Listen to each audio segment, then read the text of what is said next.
ठीक है, तो चलो सबसे पहले हम लोग एकदम बेसिक से बात करेंगे, ठीक है। अच्छा एक बात बताओ, क्या बेसिक चीजें भी डिस्कस करने की जरूरत है या उसको स्किप मारूं? जैसा बोलोगे, बेसिक चीजें भी डिस्कस करता चलूं या उसको स्किप मारूं? अरे फटाक से बताओ सारे लोग, बेसिक चीजें डिस्कस करूं या स्किप करूं? अच्छा बेसिक भी डिस्कस करें, ठीक है ठीक है। तो एक एक पॉइंट अगर आपको पढ़ना है तब तो हर एक चीज जानना चाहिए, ठीक है, हर एक चीज आपको जानना चाहिए। अगर आपको बेसिक करना है तो हर एक चीज जाननी। चलिए मैं आपको आज पूरा फील कराता हूँ, एकदम टेंशन मत लेना, ठीक है। कहानी में ट्विस्ट होता है अब। और ये एक चीज और यकीन रखना, आज का टॉपिक तो मजेदार है ही, आज का टॉपिक तो मजेदार है ही, लेकिन इसके बाद अगला क्लास मैं आपको पढ़ाऊंगा न्यूटन लॉ, जो कि मेरा अपना बेसिक बैकग्राउंड वाला क्षेत्र है, ठीक है। सो अभी आप फिलहाल 2-4 क्लासेस बिल्कुल अपडेट मत करो, बिल्कुल अपडेट मत करो, आपको शायद एक अलग फीलिंग महसूस हो, ठीक है। तो चलो अभी हम लोग जो टॉपिक शुरू करेंगे वो है हमारा स्फेरिकल मिरर, ठीक है। अच्छा सबसे पहले ये समझो कि स्फेरिकल मिरर्स होते क्या, सबसे पहले ये समझो। तो जैसे मान लो कि आपके पास कोई स्फेयर है, एक चीज करता हूं, हॉलो स्फेयर। आप इमेजिन करो कि आपके पास एक हॉलो स्फेयर है, जरा ध्यान से सुनिए। ये जो हॉलो स्फेयर है आप इसको कट कर लो, ठीक है। मान लो कि आप इस हॉलो स्फेयर को कट कर दो, तो जरा ध्यान से देखो एक किस तरह का पार्ट है, आएगा कि नहीं आएगा? अगर आप इस तरह के पार्ट को देखोगे, अगर आपके पास स्फेयर है, इमेजिन करो आपके पास एक स्फेयर है और मान लो ये मुंडी को ऐसे कट करेगा तो ये पार्ट कुछ ऐसा दिखाई देगा, है ना। तो जरा ध्यान से देखो ये जो पार्ट है, ठीक है। अब ये डिपेंड करता है कि आप पॉलिश किधर करते हैं, ये बड़ा इंपॉर्टेंट है। अगर मान लो कि आपने इस स्फेयर का पॉलिशिंग इधर कर दिया, मतलब आपने इस स्फेयर का पॉलिशिंग इधर कर दिया, तो मतलब रिफ्लेक्शन अब इस पार्ट से होगा। अब रिफ्लेक्शन किस पार्ट से होगा? इस पार्ट से। फिर से ध्यान से सुनो, इस स्फेयर का एक पार्ट को कट करो, ठीक है। तो देखो ये जो पार्ट है इसी स्फेयर का एक पार्ट है ना। तो जो स्फेयर की रेडियस होगी वो इसकी भी रेडियस होगी, क्लियर। जो स्फेयर की रेडियस होगी वो इसकी भी रेडियस होगी। ये स्फेयर कितना मुड़ा हुआ है इसे हम बोलते हैं रेडियस ऑफ कर्वेचर, क्लियर। इस स्फेयर का रेडियस कितना है, ठीक है। तो इसमें जो इस स्फेयर का रेडियस होगा वो इस मिरर का भी रेडियस होगा। लेकिन एक इंटरेस्टिंग पॉइंट है, अगर आपने इधर पॉलिश कर दिया तो ये पार्ट से रिफ्लेक्शन होगा। तो जरा ध्यान से देखो, जो पार्ट से रिफ्लेक्शन हुआ है वो पार्ट धसा हुआ है, तो धसे हुए पार्ट को आप क्या बोलते हो? Concave mirror. तो इस तरह के मिरर को आप क्या कहोगे? Concave mirror. धसा हुआ मतलब कनकेव मिरर, है ना। अच्छा सोचो, आप जब पानी रखते हो, आपके पास एक कटोरा है या नारियल का खोपड़ी है, तो ना उस नारियल के खोपड़ी में आप पानी रखते हो तो कौन से पार्ट में पानी रखते हो? कॉनकेव पार्ट या कॉन्वेक्स पार्ट? तो बताओ आप कौन से पार्ट में पानी रखते हो? तो कॉनकेव पार्ट या कॉन्वेक्स पार्ट?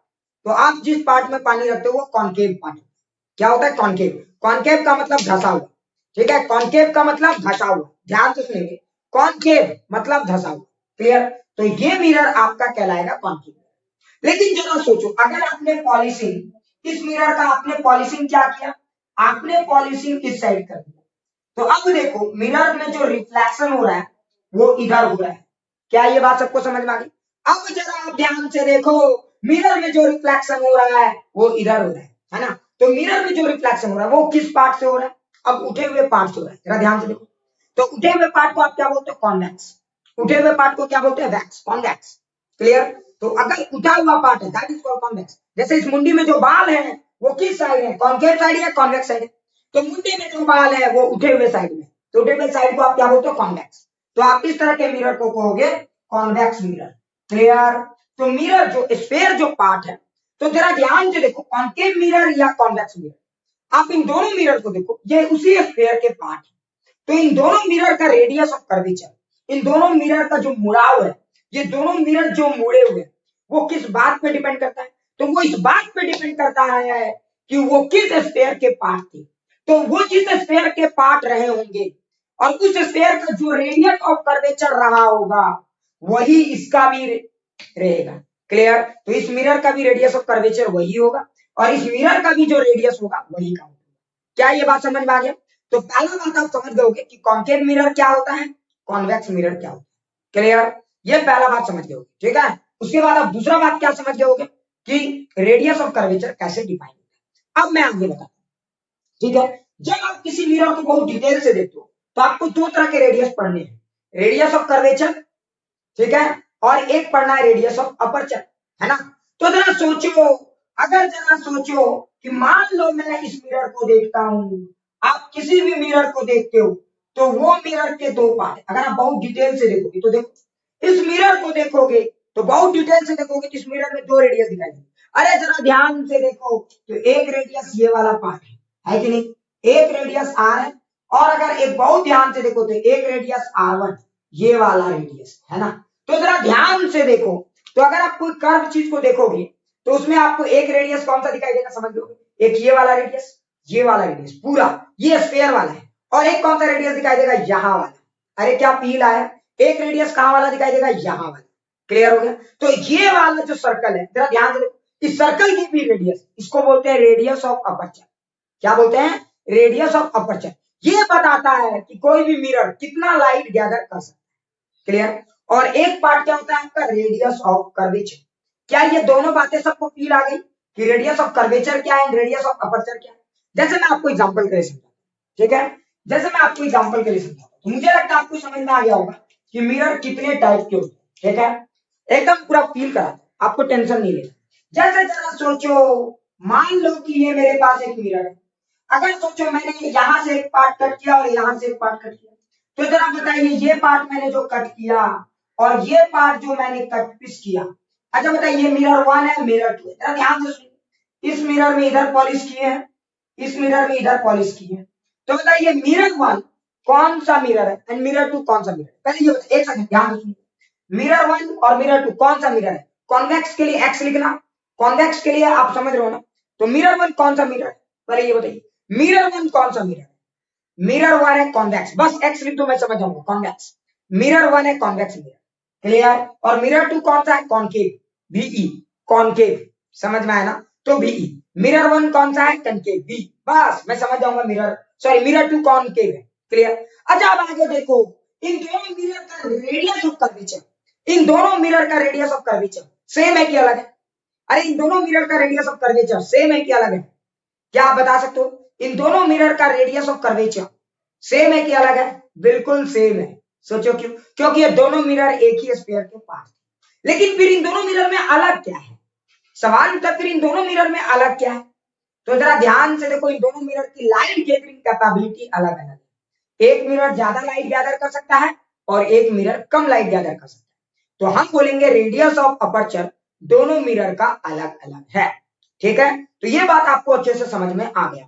तो मैंने आपको समझा दिया, बिल्कुल बिल्कुल, क्योंकि ये 12th का बैच है तो इसलिए मैं थोड़ा एक एक बार ही ये सब चीजें डिस्कस करूंगा, मैं इनको ज्यादा बार नहीं बोलूंगा।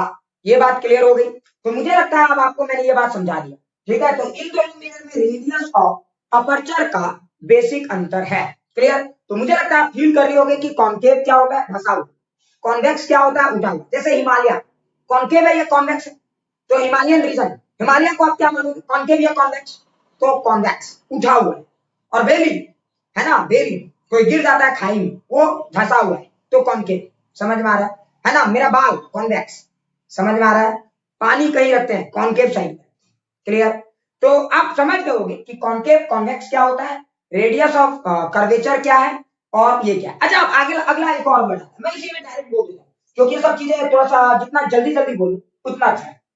अब देखो मिरर में अगर आप एक पॉइंट को लोगे, इसे हम बोलते हैं पोल। ये सब चीजें मैं डेफिनेशन नहीं लिखूंगा, मैं पहले बताता हूँ। ठीक है, ये हम हो गया पोल। अच्छा ये मिरर का जरा ध्यान से देखो, ये मिरर किसी सेंटर सर्कल का पार्ट रहा हो, किसी स्फीयर का पार्ट हो, तो पक्का ये वाला पार्ट का कहीं ना कहीं सेंटर हो।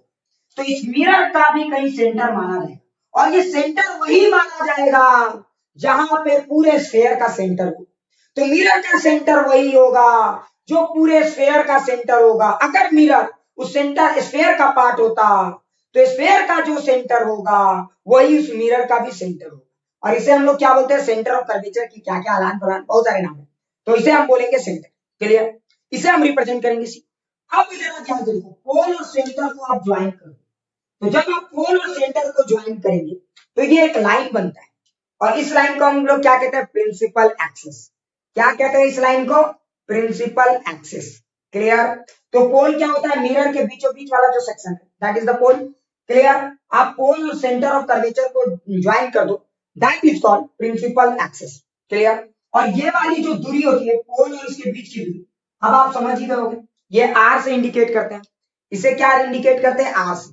और याद है ना ये क्या होता है, ये सबको पता होगा। तो ये वाली जो दूरी है इसको क्या बोलते हैं बताओ, ये दूरी को क्या बोलते हैं? अरे इस डिस्टेंस को क्या बोलते हैं? अरे पकड़ तो जान गए होगे, रेडियस है रे बाबा, ये रेडियस है। तो ये डिस्टेंस हो गया हमारा आर, है ना। तो आप इस पॉइंट को कहोगे सेंटर ऑफ कर्वेचर और इस डिस्टेंस को कहोगे रेडियस ऑफ कर्वेचर। क्या यहां तक सबको फील आ गया? क्या यहां तक सबको फील आ गया? मिरर को लेकर कुछ कुछ बातें आपको सबको समझ में आ गया। तो ये मिरर के कुछ बेसिक बातें हैं। तो मिरर के टाइप मैंने आपको समझा दी। मिरर दो टाइप के। अच्छा आप जरा सोचो, एक सेकंड जरा सोचो। अब जरा सोचो, तो प्लेन मिरर को क्या स्फेरिकल मिरर के अंदर रखा जा सकता है?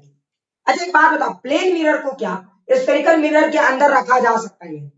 Can anybody? क्या प्लेन मिरर को स्फेरिकल मिरर के अंदर रख सकते हो? बिल्कुल आप पढ़ सकते हो प्लेन मिरर को स्फेरिकल मिरर का एक पार्ट की तरह। बिल्कुल। कब? बताओ तो कब आप प्लेन मिरर को स्फेयर का पार्ट मान सकते हो? कब? जब रेडियस बहुत बड़ा कर दो। अच्छा सोचो, अगर आपका मान लिया कि स्फेयर इतना, इसका रेडियस ऑफ कर्वेचर बहुत छोटा है, एक स्फेयर थोड़ा बड़ा कर दो, इसका रेडियस ऑफ कर्वेचर और बड़ा, एक स्फेयर बहुत बड़ा कर दो, इसका रेडियस ऑफ कर्वेचर और बड़ा। अगर मान लो रेडियस ऑफ कर्वेचर आप इंफिनिटी कर देते हो, तो वही कोई भी स्फेरिकल मिरर किसमें चला जाएगा? प्लेन मिरर में बदल सकता है। ठीक है, तो ये सब चीजें आपको बेसिक चीजें फील आनी चाहिए। तो मुझे लगता है इतना पार्ट मैंने आपको समझा। अब मैं आपको एक और बड़ा ही इंटरेस्टिंग चीजें बताता हूँ। अभी तो फील करेंगे, एक एक चीजों को फील करेंगे, हम लोग रटेंगे नहीं, हम लोग कोई भी चीज नहीं रटेंगे, रटेंगे तो बेटा समझ जाओ। ठीक है, तो पूरा मुझे लगता है ये बात फील आ गई होगी। चलिए अब अगला इंटरेस्टिंग पॉइंट क्या है, अब हम लोग एक वर्ड को और डिफाइन करेंगे, दैट इज कॉल्ड फोकस। ठीक है, तो थोड़ा फोकस में फोकस करेंगे। कोई मुझे बता सकता है फोकस किसको कहते हैं? कोई मुझे बता सकता है फोकस किसको कहते हैं प्लीज? हाँ बताओ, फोकस, फोकस क्या होता है? What do you mean by word focus? Focus is r/2। अनुराग ने बोला सर फोकस जो है वो r/2। बिल्कुल गलत जवाब, फोकस r/2 नहीं होता है। ठीक है, पहले ये समझिए कि फोकस का रियल मीनिंग क्या है। What is the real meaning of the word focus, फिर हम लोग आएंगे इधर। ठीक है, तो थोड़ा सा फील करते हैं हम सबसे। बिल्कुल बिल्कुल निधि, जरा ध्यान से सुनो, फोकस किसको कहते हैं पहले ये समझो। ठीक है, कुछ लोग तो definition, the comment meeting of all the reflected ray. बिल्कुल बिल्कुल, that's the point, that's the point. कोई जरूरी नहीं हो कि फोकस r/2, कोई जरूरी नहीं हो। We divide the parallel axis into two part, Tushar गलत। जहां सारे रिफ्लेक्टेड रे मिलते हो, the point which intersected by principal axis. जितने लोगों ने बोले वो सब बेसिक है, वो फील नहीं कराते फोकस की, वो आइडिया डेवलप करते। सबसे पहले फोकस है, मैं आपको मेरी जानकारी के लिए बताऊं तो फोकस कभी भी स्फेरिकल मिरर के लिए 100% डिफाइन है ही। अरे जो लोग बोलते हैं फोकस फॉर स्फेरिकल मिरर, पहले बात तो आप समझ जाओ, फोकस स्फेरिकल मिरर के लिए डिफाइन ही नहीं। पहला बात ये समझो, स्फेरिकल मिरर का सबसे बड़ा डिमेरिट है इसका फोकस डिफाइन नहीं होता। स्फेरिकल मिरर के एक फोकस नहीं, लाखों करोड़ों फोकस हो सकते। अरे ये क्या बता रहे हैं सर, गलत पढ़ा नहीं करना चाह रहा। फोकस को अगर आप बहुत ध्यान से देखो तो फोकस कहते किसको, पहले ये फोकस उसको कहते हैं, जरा समझ लो। कुछ लोग बोलते हैं फोकस करो, सारे रे को वहीं केंद्रित करो, अपना जितना कंसंट्रेशन है सब एक जगह लगाओ, that is called the focus. तो आप फील करो फोकस का रियल मतलब। सोचो, बहुत सारे पैरेलल रेज जब किसी भी चीज पे पड़ते हैं, चाहे वो मिरर हो या कोई भी चीज हो, जब बहुत सारे पैरेलल रेज कहीं पे पड़ते हैं, ठीक है, और वो रिफ्लेक्ट होंगे, तो किसी न किसी पॉइंट पे रिफ्लेक्ट होकर टकराएंगे। वो जो पॉइंट पे टकराएंगे सारे के सारे रेज एक जिस कॉमन पॉइंट पे टकराएंगे, that is called the focus, that is called the focus. तो सर हम लोग क्या अलग बोल, अभी थोड़ी देर में समझ में आ रहा है कि आप लोग क्या अलग बोल रहे हैं। ठीक है, that is called the focus. लेकिन एक सेकंड, अब सवाल उठता है, क्या तुम्हें पता है मैथमेटिक्स में कभी ऐसा पढ़ा है क्या कि जो सर्कुलर अपर्चर होता है वहां पे पैरेलल रेज आएंगे तो फोकस मिल जाएगा? कभी ऐसा पढ़ा क्या आपने? पढ़ा होगा कि अगर कोई पैराबोला है, जरा ध्यान से सुनो, तो पैराबोला के लिए आप फोकस डिफाइन कर सकते हो, एलिप्स के लिए आप फोकस डिफाइन कर सकते हो, लेकिन आप सर्कल के लिए फोकस कभी नहीं पढ़े होगा। यानी कि सर्कल के लिए तो फोकस डिफाइन ही नहीं हो सकता, तो स्फीयर के लिए फोकस कैसे डिफाइन करोगे आप? मतलब कि focus is not defined for sphere, ये बात आप समझे, एग्जैक्टली डिफाइन नहीं है। तो फिर हम क्या करें? अब दरअसल तो अगर आप कोई पैराबोला लेते हो तो होता क्या, जरा ध्यान से सुनो। अगर आप कोई पैराबोला लेते हो तो आप जानते हो अगर यहाँ पे बहुत सारे पैरेलल रेज आएंगे, ये सारे रेज एक कॉमन पॉइंट पे टकराएंगे। याद रखना ये क्या पैराबोला है, पैराबोलिक मिरर है, पॉइंट को समझेंगे। ये कौन सा मिरर है हमारा? पैराबोलिक मिरर है। तो सारे के सारे रेज कहां टकराएंगे? कॉमन पॉइंट पे टकराएंगे। और ये जो सारे के सारे रेज जिस कॉमन पॉइंट में टकराते हैं उसे हम फोकस कहते हैं। Clear? So this point is called focus. एक सेकंड, अगर आपको पता होगा तो इस फोकस का यूज आप लोग करते हो जाते हो डिस एंटीना। अरे डीटीएच वगैरह जो घर में लगा के बैठे हो वहां पे फोकस डिफाइन होता है। देखो वहां पे देखना वो जो एंटीना आता है वो पैराबोलिक होता है, समझो बातों को, क्योंकि वो लोहे से बनता है तो लोहे को शेप देना आसान है, बट समझ में आ रहा है? शीशे को शेप देना इतना आसान नहीं है। तुम लोग कभी देखे ही नहीं है मैकेनिज्म कि शीशा बनता कैसे। शीशा में बेसिकली यूज किया जाता है ग्रेविटी का और सरफेस टेंशन के कमाल का, समझ में आया? मतलब पैराबोलिक मिरर बनाना बहुत डिफिकल्ट। अगर ये मिरर पैराबोलिक होता तो इसके लिए फोकस 100% डिफाइन। लेकिन सवाल है कि पैराबोलिक मिरर क्यों नहीं? पैराबोला में तो 100% फोकस है, तो फिर हम क्यों नहीं पैराबोला बनाते? तो पैराबोलिक डिजाइन बनाना बहुत मुश्किल है, बहुत कॉम्प्लेक्सिटी है उसमें, समझ में आया? और काफी मिरर इतने महंगे हो जाएंगे कि फिर सिर्फ इंडिया के कुछ 10 गिने चुने लोग इस मिरर को यूज कर पाएंगे। मिरर महंगा हो जाएगा, घर घर की बात नहीं रह जाएगी। और आप जानते हो टेक्नोलॉजी का मतलब क्या होता है? ऐसा बनाना है कि सब आम लोगों तक पहुंच पाए, है ना? ये मेन मकसद होता है टेक्नोलॉजी का। मतलब कि पैराबोलिक मिरर भले ही 100% फोकस देता है, बहुत ही शार्प इमेजेस देंगे, लेकिन ये इतने महंगे होंगे कि आम आदमी इसको यूज नहीं कर पाए। तो फिर सवाल था फिर हम क्या करें? तो स्फेरिकल मिरर का डिजाइन, ठीक है, बनाना सस्ता पड़ता है, बहुत सस्ता पड़ता है, बहुत बहुत, ठीक है, और इसलिए मार्केट में स्फेरिकल मिरर फैला हुआ है। लेकिन समस्या ये है कि स्फेरिकल मिरर का फोकस डिफाइंड नहीं है। क्लियर? समस्या ये है कि स्फेरिकल मिरर का फोकस डिफाइंड नहीं होता है। मैथ्स तो कहता है इसका भाई फोकस होता ही, तो फिर क्या करें? हम लोग आएंगे उस पार्ट में, लेकिन उसके पहले डिस एंटीना वाला पिक्चर को थोड़ा सा देख लेते हैं। अगर आप डिस एंटीना को देखोगे तो तुम देखना है इस तरह का एंटीना होता है, ऐसे लगा होता है, और यहाँ पे इस तरह का ये होता है ना? और अगर तुमने जरा ध्यान दिया होगा तो तुमने ऑब्जर्व किया होगा, यहाँ पे देखो क्या होता है, बहुत सारे पैरेलल और एक इस तरह का ये निकला होता है। ये ध्यान से देखो, ऐसा कुछ होता है ना निकला हुआ, वो रिसीवर, याद आ रहा है कुछ? ये रिसीवर इस एंटीना का क्या है? फोकस है। क्योंकि जितने भी रेज आएंगे, अभी आपको पूरा फील कराएंगे, टेंशन मत लेना, जितने भी रेज आएंगे सब यहीं पे कलेक्ट होने चाहिए, सब यहीं पे कलेक्ट होने चाहिए, समझ लो? अगर सारे के सारे रेज यहीं पे कलेक्ट होंगे तब आपका टीवी बोलेगा भैया अच्छा पिक्चर। वो जो घर में सेट करने वाला आता है वो क्या चेक करता है? इसी लाइन में तो मूवमेंट करते हैं। आप अगर इसको यहां शिफ्ट कर दोगे तो बेटा रेज यहाँ आ रहा है, poor connection, low signal quality दिखाएगा। तो देखो यहाँ पे फोकस डिफाइन, तो फोकस को अगर आप फिजिक्स में यानी ऑप्टिक्स में डिफाइन करते हो तो हम लोग फोकस किसको कहते हैं? जब बहुत सारे पैरेलल रेज फॉल होते हैं किसी मिरर पे या किसी लेंस पे, तो वो जो कॉमन पॉइंट पे टकराएंगे that is called the focus. ये है हमारा फोकस, समझो, समझो, ये हमारा फोकस है। लेकिन समस्या यहाँ ये है कि focus is defined for parabolic things. Focus सिर्फ डिफाइंड है पैराबोलिक थिंग्स के लिए या हाइपरबोलिक या एलिप्टिक थिंग्स के लिए। अब बेटा ये मिरर तो हमारा स्फेरिकल, तो फिर क्या करें? तो इसका मतलब यहाँ पे फोकस डिफाइन एग्जैक्टली नहीं, तो फिर हम लोग अप्रोक्सीमेटली यहाँ पे फोकस को डिफाइन करते हैं। क्लियर? समझ में आ गया? तो अप्रोक्सीमेटली फोकस को डिफाइन, तो सोचो अगर 1 करोड़, एक सेकंड मैं तुम्हें बताता हूँ, अगर इमेजिन करो कि 1 करोड़ का कोई इंस्ट्रूमेंट मिलता है और तुम्हें वो मान लो 100% रिजल्ट देता है, और कोई इंस्ट्रूमेंट तुम्हें 100 रुपए का मिलता है और 98% रिजल्ट देता है, तुम किस इंस्ट्रूमेंट को प्रेफर करोगे? ईमानदारी से बताओ, किस इंस्ट्रूमेंट को तुम प्रेफर करोगे? लॉजिक से सोचो, लॉजिक से सोचो, समझ गए? इंस्ट्रूमेंट 1 या 2, समझ में आ रहा है? तो कॉस्ट मैटर करता है, ठीक है? अगर पैराबोलिक मिरर होगा एकदम परफेक्ट है, उसमें किसी भी तरह का एब्रेक्शन नहीं, समझ में आ रहा है? लेकिन समस्या क्या है? इतना महंगा होगा कि तुम यूज नहीं कर पाओगे, तो बेटर क्या हम लोग स्फेरिकल मिरर का यूज करें। इसमें क्या होता है? 100% फोकस तो आप डिफाइन नहीं कर सकते, लेकिन हम लोग लॉजिक किस तरह से यूज करते हैं, हम लोग इस तरह से लॉजिक यूज करते हैं कि फोकस रफली डिफाइन हो जाता है, ठीक है? तो हम लोग अभी यहाँ पे उसी का बात करें। अच्छा, अब एक और चीज, थोड़ा सा इधर आते हैं, फिर से इधर आते हैं ग्रीन बोर्ड की तरफ। अब सवाल उठा है कि फोकस को आप कैसे लिख सकते हो? तो देखो मैंने क्या कहा, जब बहुत सारे पैरेलल रेज पड़ते हैं किसी मिरर पे और वो रिफ्लेक्ट होके जहां पे फॉल होगा दैट इज कॉल्ड फोकस। तो ये बहुत सारे पैरेलल रेज कहां से आएंगे? तो देखो फिजिक्स में फोकस को दूसरे तरीके से भी आप ऑप्टिक्स में डिफाइन कर सकते हैं। अभी हम लोग आएंगे कि स्फेरिकल मिरर में फोकस का क्या फंडा है, लेकिन डिफाइन कैसे करेंगे ये चीज हम लोग को समझने की जरूरत है, ठीक है? तो थोड़ा सा इधर देखिए। अच्छा, बहुत सारे पैरेलल रेज आएंगे, अगर आपको बहुत सारे पैरेलल रेज चाहिए तो बताओ रे कहां से आनी चाहिए? अगर आपको बहुत सारे पैरेलल रेज चाहिए तो बताओ रे कहां से आनी चाहिए? तो इंसिडेंट रे पैरेलल होनी चाहिए। तो इंसिडेंट रे को पैरेलल करने के लिए जरा प्यार से बताइए, इंसिडेंट रे को अगर आप पैरेलल करना चाहते हो तो रे कहां से आनी चाहिए? इन्फिनिटी से। मतलब ऑब्जेक्ट पक्का इन्फिनिटी में होना चाहिए। अगर ऑब्जेक्ट इन्फिनिटी में होगा तभी ना बहुत सारे रे पैरेलल बनेंगे। जैसे सन हमारा इन्फिनिटी में है तो सन से आने वाले रेस क्या है? हमारे लिए पैरेलल है।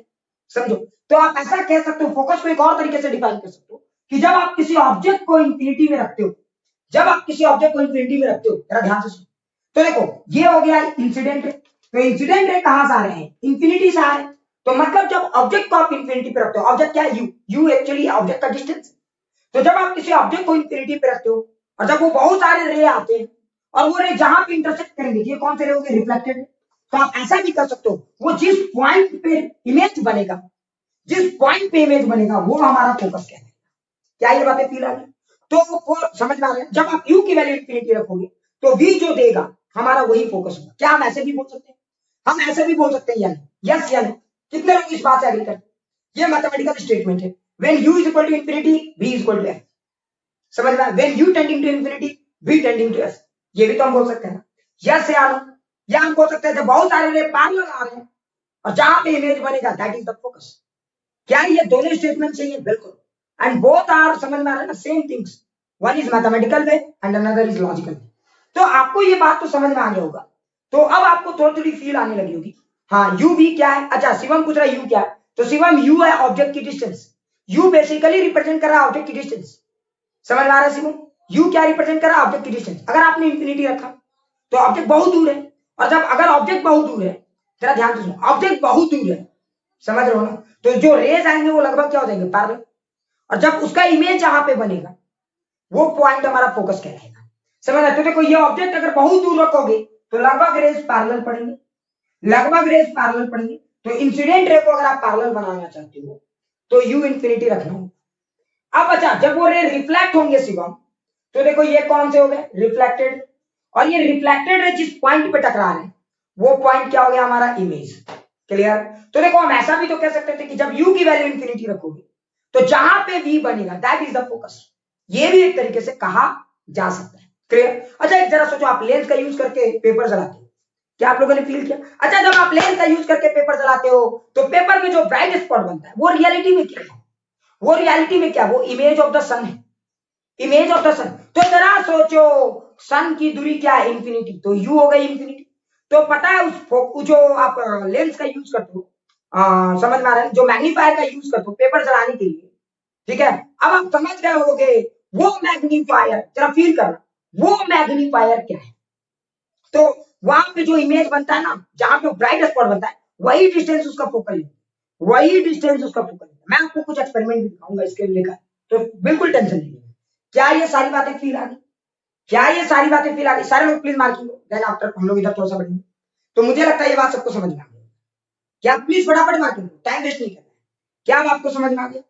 क्या ये सारी बातें समझ में आ गई? चलो चलो, ठीक है।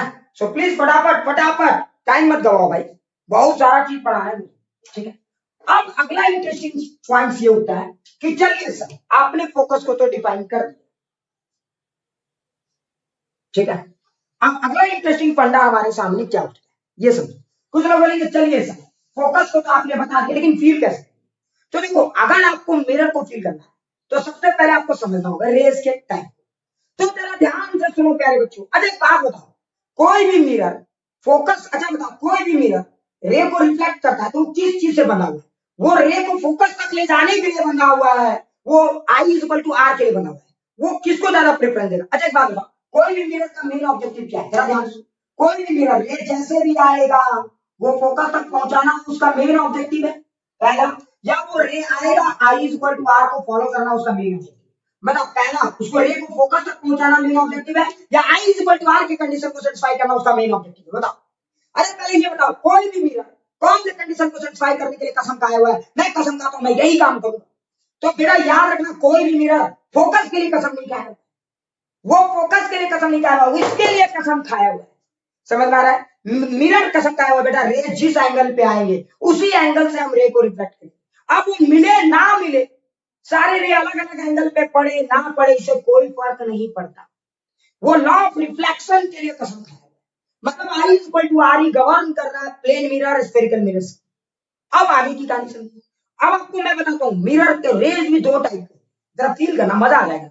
रेज दो टाइप के होते हैं, पता आपको दो तरह के रेज होते हैं, एक को कहते हैं हम लोग पैराक्सियल रेज और एक को कहते हैं हम लोग मार्जिनल रेज। ध्यान से सुनेंगे, ध्यान से सुनेंगे सारे बच्चे, ये सब बड़े इंटरेस्टिंग था।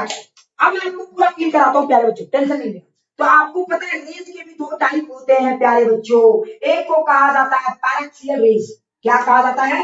Paraxial raise. और एक को कहा जाता है मार्जिनल रेज। जरा ध्यान से सुनेंगे। अब इस सवाल का sir what do you mean by word paraxial and what do you mean by word marginal, ये भी एक बड़ा फंडामेंटल थिंग है। तो बता सकता है ना क्या पैराक्सियल रेज क्या होता है? तो जरा ध्यान से, पैराक्सियल रेज वो रेज कहलाते हैं जिनकी एंगल ऑफ इंसिडेंस बहुत छोटी होती है, जिनकी आई बहुत छोटी होती है मेरे भाई, जिनकी आई क्या होती है? बहुत छोटी। क्लियर? वो रेज जो मिरर में बहुत छोटे छोटे एंगल्स बनाते हैं, जिनका आई का वैल्यू टी होती है, that is called paraxial raise. और वैसे रेज जिनका आई का वैल्यू कंपेरेबल होता है 20 डिग्री 40 डिग्री, ऐसे रेज, वैसे रेजेस को हम लोग कहते हैं मार्जिनल रेज। तो याद रखेंगे पैराक्सियल रेज किसको कहते हैं? तो पैराक्सियल रेज उन रेज को कहते हैं जिनका आई बहुत छोटा होता है मेरे भाई, जिनका एंगल ऑफ इंसिडेंस लगभग 0 डिग्री आप मान सकते हो, लगभग। समझो ये सब एक एब्सोल्यूट कांसेप्ट नहीं है, लगभग कांसेप्ट। अच्छा, और मार्जिनल रेज आप किसको कहते हो? जिनके वैल्यूज आई की वैल्यूज कंपैरेबल होते हैं, मतलब कुछ एंगल्स होते हैं 30 डिग्री 60 डिग्री ऐसे कुछ वैल्यूज होते हैं, that is called marginal rays. और मैं आपको बताता हूँ, आप जिस मिरर के बारे में पढ़ते हो पता है, आप पूरा जिंदगी पैराक्सियल रेज के बारे में पढ़ते चलिए, लेकिन आपको आज तक नहीं पता चला कि आप जिस रेज को पढ़ने वाले वो कौन सी रेज है? पैराक्सियल। याद रखेंगे तो कौन सी रेज के बारे में आप पढ़ने वाले हो? Paraxial raise. समझ में आ रहा है? अब आगे और फील करा, अब अभी और फिर तो पैराक्सियल रेज क्या होता है समझ में आ गया? वो रेज होते हैं जिनका एंगल ऑफ इंसिडेंस बहुत छोटा होता है, और मार्जिनल रेज वो रेज होते हैं जिनका एंगल ऑफ इंसिडेंस बड़ा होता है। अब तो जब मैंने सब और फील कर बिल्कुल फील करा, डोंट टेक टेंशन।